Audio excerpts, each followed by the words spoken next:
Oficialmente, 2011 es el año del centenario de Machu Picchu para el mundo, pero tenemos muchos otros centenarios que recordar.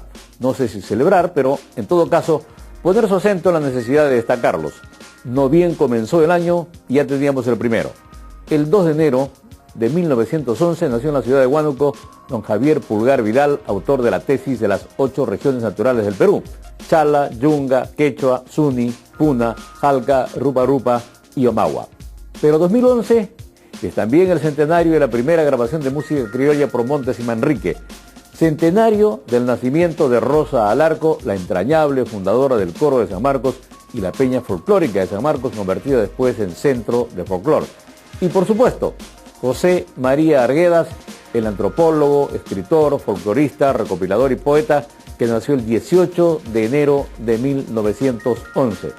Chalena Vázquez y Ángela Bendaño se ocuparán de hablarnos de su visión musical y de su poesía respectivamente. Aquí, Chalena Vázquez.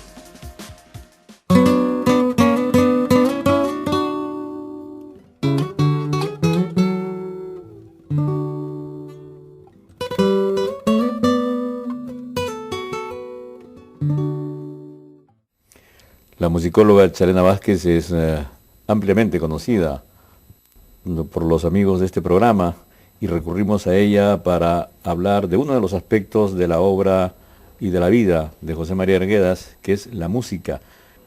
De veras él propició nuevos espacios y un empoderamiento de los andinos a través de la música y la danza en Lima.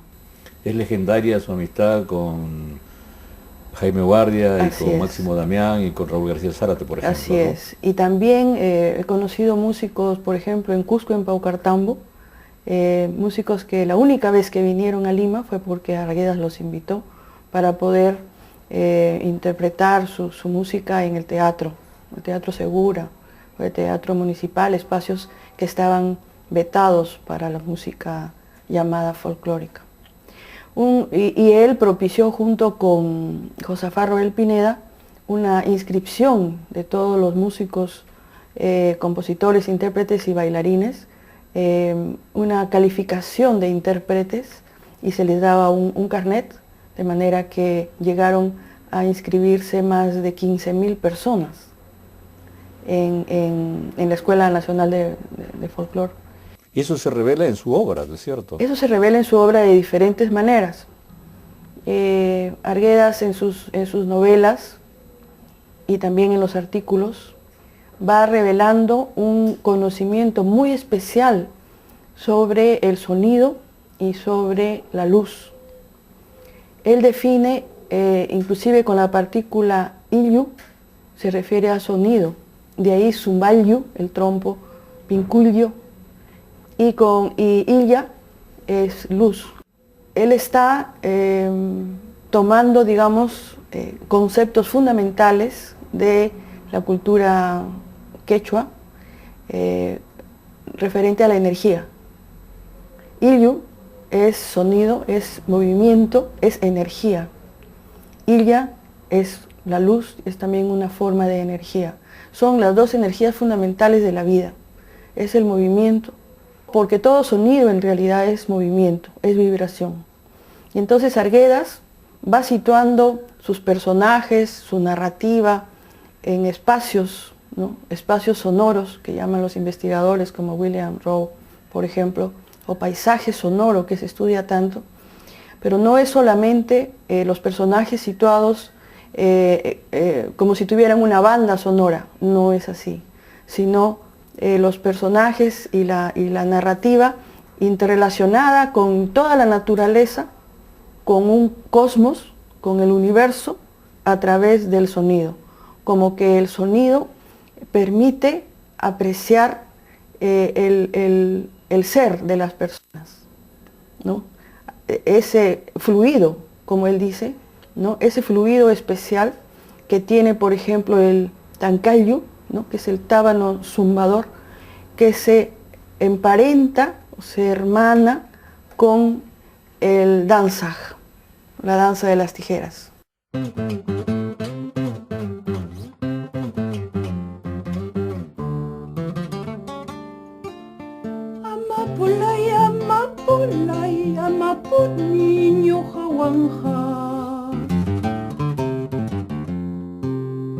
En los ríos profundos, él empieza hablando de algo bien difícil, que es si las piedras hablan. Entonces dice que son como los ríos, como el Yaguar Mayu, que es el río de sangre, y que las piedras estarían como sintetizando el río de sangre como un hervidero. Todos los seres en realidad están sonando en la obra de Arguedas. Él está reconociendo, o la cultura andina reconoce que todo siempre está sonando, está vibrando. Por eso los ríos profundos son un universo. Son un universo en el sentido de que allí está su voz, la voz del universo, pero además es esa energía, ¿no? Exterior entra a las personas en una comunión especial y transforma el interior, lo íntimo de la persona. De allí que haya esa utopía, esa magia, esa capacidad, ese poder de transformar las cosas, las situaciones, los afectos, etc. Esto quiere decir, Chalena, que la música tiene la posibilidad de transformar al hombre. Constantemente, de manera permanente. Es el movimiento permanente y es la interrelación, la interactuación entre los seres vivientes. En el caso del Diamantes y Pedernales, por ejemplo, es muy interesante porque allí hay un personaje que es Mariano, especial músico, ¿no? Que tiene inclusive una deformación física. Esas deformaciones físicas en muchas cosas o personas les confieren un don especial, un poder especial. Está también en el zumbayo, el trompo, que no debe ser cualquier trompo, sino el que tiene alguna característica especial. O las personas que han sufrido un trance fuerte, como por ejemplo caerles un rayo y no morir, ¿no? Entonces esas personas son transformadas por luz y por sonido y entonces tienen poderes especiales de comunicación con las energías. Entonces el caso de Mariano toca de manera especial el arpa y este opa, que le dicen así, un opa que toca el arpa maravillosamente, llega al pueblo donde el hijo de una señora hacendada de un gamonal, este hijo se apodera de él y le dice: solamente vas a tocar para mí.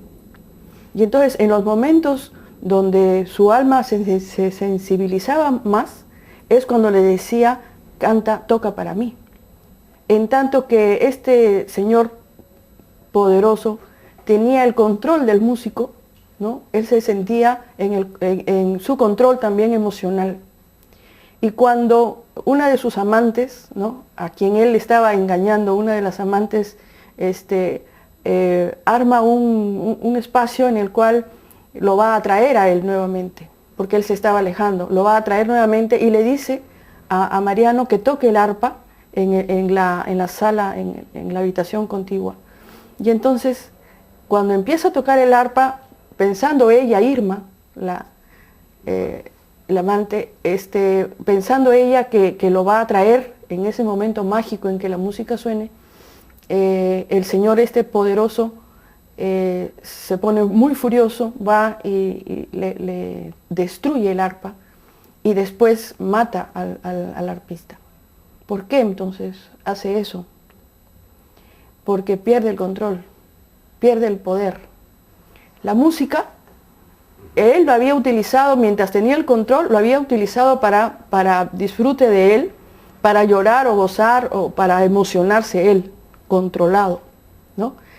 Controlando su propia emoción, utilizando la música para eso. Pero apenas la amante va a utilizar la música en su contra, ¿no?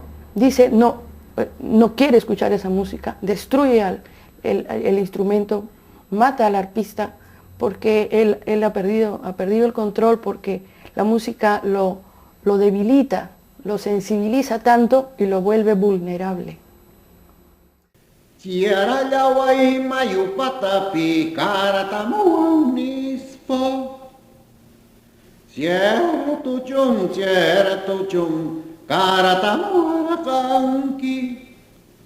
A veces se hace la división entre Arguedas, el antropólogo, que interpreta, que recoge y que interpreta y que compara datos etnológicos.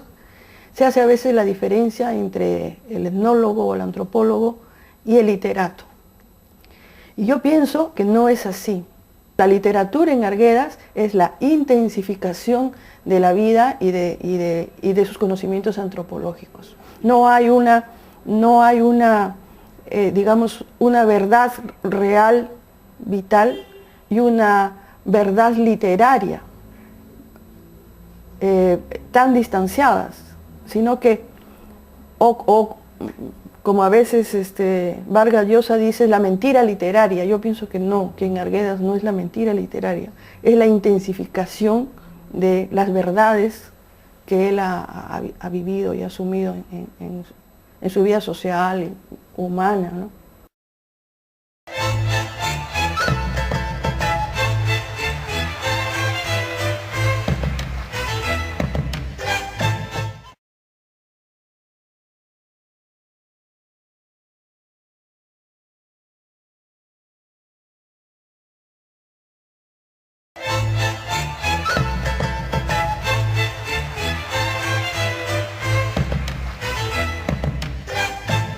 Eso es una ratificación de todo ese universo cultural que, a pesar de ser una cultura ágrafa, sin embargo tiene una producción como la que tú estás expresando, es decir, se ha adelantado a aquello que hoy, por ejemplo, el mundo occidental recién está empezando a investigar. Las culturas orales no es solamente que son orales porque no tienen un alfabeto escrito.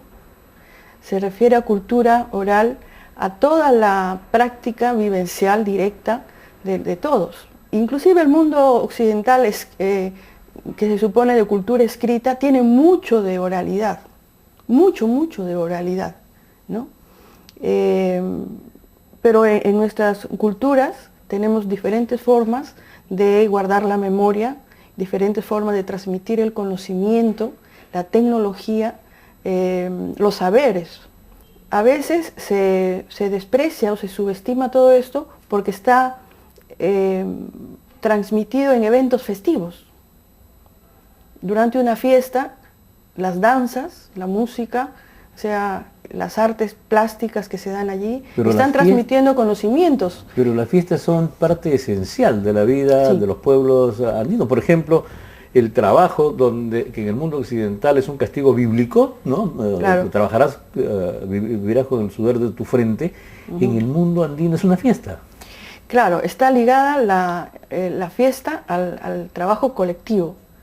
E inclusive hay algunas palabras que a mí me sorprenden, por ejemplo la palabra chamampi, ¿no? Que es aymara, significa viva, pero del triunfo colectivo.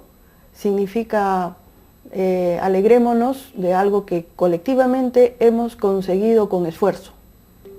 Pajarillo, pajarillo, pajarillo, quita sueños.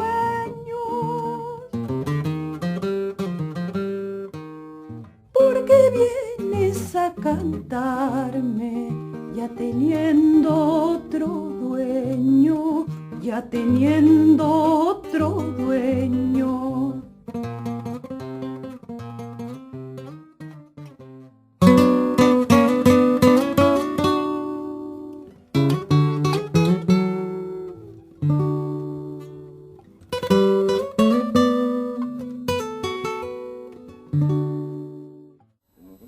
Ángel Avendaño, poeta, escritor, coscoluna.